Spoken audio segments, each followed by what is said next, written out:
ISKCON একটা সংগঠন আছে কিনা? ওটা নিষিদ্ধ? ওটা কি উগ্রবাদী না? ওটা উগ্রবাদী না? ওটার স্লোগানে তো হলো মুসলমান থেকে জমিনকে খালি করো। এক একটা মুসলিম ধর আর জবাই কর, এটা স্লোগান ছিল কি ছিল না তাদের? ওদের স্লোগান তো এটা, মুসলিম থেকে আল্লাহর জমিনকে খালি করো।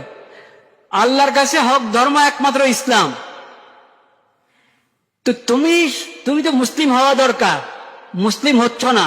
তারপরও আল্লাহ তাআলা বলছেন মুসলিম না হোক, তারে যদি মুসলিম নাও হলো তাও তাকে দিনটা থাকতে দাও, নিরাপত্তার সাথে সে তার ধর্মের উপরে চলো। কিন্তু তুমি এটার শুকরিয়া আদায় করলে কি? এটা শুকরিয়া আদায় করেছে মুসলমানদেরকে ধরে ধরে মারো। সাইফুল ইসলাম কি নাম, চিটাগাঙ্গে আদালতের ওখানে প্রাঙ্গনে হত্যা করেছে কিনা সাইফুল ইসলামকে? কারা করেছিল?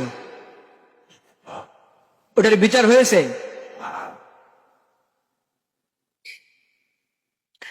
নিরাপত্তা এমনি এসে যাবে। মুসলিম ইসলাম একমাত্র হক ধর্ম আল্লাহর কাছে। সেই ইসলামের শিক্ষা হলো তোমরা উগ্রবাদ অবলম্বন করো না।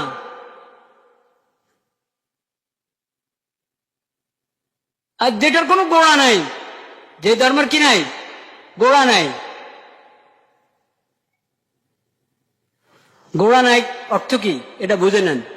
এই শব্দটা আমি অনেক বলে থাকি। এই শব্দ অর্থটা কি? গোড়া না থাকে মানে ধর্ম ওটাই সত্য ধর্ম যেটা মানুষের খালেক এবং মালিক রব্বুল আলামিনের পক্ষ থেকে এসেছে, সেটাই কি সত্য ধর্ম।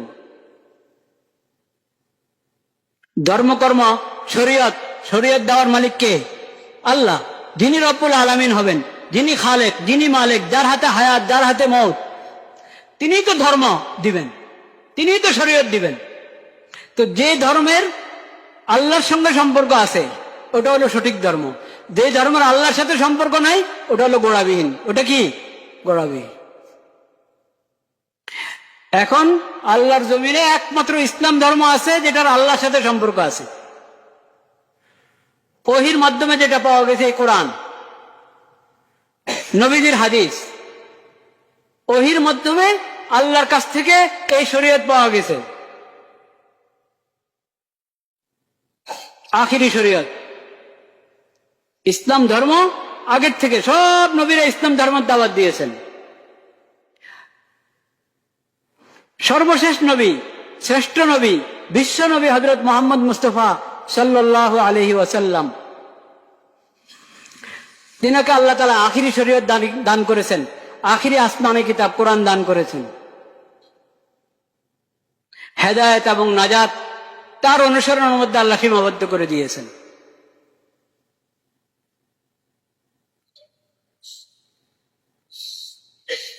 এই ইসলাম ছাড়া নাজাতের কোন রাস্তা নাই। এই মুহাম্মদী শরীয়ত ছাড়া, মুহাম্মদ মুস্তাফা সাল্লাল্লাহু আলাইহি ওয়াসাল্লামকে আল্লাহ যে শরীয়ত দান করেছেন, যে কোরআন দান করেছেন, এই ছাড়া নাজাত আর হেদায়েতের কোনো রাস্তা নাই।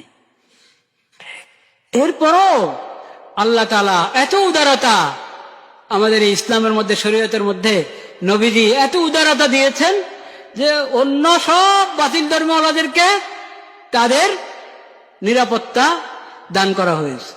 তারা যদি নিজেদের নিরাপত্তা নষ্ট না করে, জুলুম করে, অন্যায় করে, ততক্ষণ তাদের নিরাপত্তা স্বীকৃত ইসলামের কাছে, ইসলামী শরীয়তের কাছে। অথচ বাতিল, অথচ ওটা গোড়াহীন। যত ধর্মে শিরিক আছে সবগুলো গোড়াহীন। আর কিছু আছে ধর্ম গোড়া ছিল কিন্তু তারা গোড়া শেষ করে দিয়েছে, গোড়া থেকে বিচ্ছিন্ন হয়ে গেছে। আমি বলেছিলাম ইহুদি, খ্রিস্টান গোড়া ছিল, তৌরাত ইহুদিদের, ইনজিল খ্রিস্টানদের, কিন্তু হারিয়ে বসেছে। ঈসা আলাইহিস সালাম শরীয়তের উপরে নাই, খ্রিস্টানরা, ইহুদিরা মুসা আলাইহিস সালাম শরীয়তের উপরে নাই, তরিয়ত শরীয়তের উপরে নাই, গোড়া থেকে আলাদা।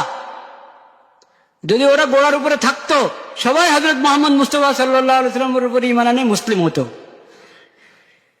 এবং কোরআন, যে কোরআনের মধ্যে ইনজিল এবং তৌরাতের শরীয়ত আল্লাহ তাআলা দিয়ে দিয়েছেন সারসংক্ষেপ, সেই কোরআনের উপরে ঈমান এনে কোরআনের উপরে আমল করে নাজাত পাওয়ার, নাজাতের রাস্তা খুঁজত। কিন্তু তারা তাদের গোড়া থেকে বিচ্ছিন্ন। ইসলাম ছাড়া আর যা আছে গোড়াবিহীন বা গোড়া থেকে কি বিচ্ছিন্ন। এজন্য আল্লাহর ঘোষণা, ইন্নাদ দীনা ইনদাল্লাহিল ইসলাম ওয়া মান ইয়াবতাগি গায়রাল ইসলামি দীনান ফালান ইউকবালা মিনহু সুম্মা জাআলনাকা আলা শরীআতিন মিনাল আমরি ফাত্তাবি'হা ওয়া লা তাত্তাবি' আহওয়াআল্লাযীনা লা ইয়ালামুন। স্পষ্ট ঘোষণা। তো এখন ওদের কারবার কি? নিজেরা হলো ভুল রাস্তার উপরে, গোড়াবিহীন ধর্মের উপরে, উল্টা বলে মুসলমানদেরকে শেষ করো। এটা উগ্রবাদ কিনা? এটা বন্ধ হইতে হবে কিনা? নিষিদ্ধ হইতে হবে কিনা? যদি যে সরকার চায় যে দেশের মধ্যে নিরাপত্তা, শান্তি শৃঙ্খলা মজুদ থাকুক, শান্তি শৃঙ্খলা বাকি থাকুক, ফিরে আসুক, যে সরকারই চাবে এটা, সেই সরকারই ইসকন এবং এই জাতীয় যত উগ্রবাদী আছে সবার সমস্ত সংগঠন এবং কার্যক্রমকে সম্পূর্ণভাবে নিষিদ্ধ করে দিবে।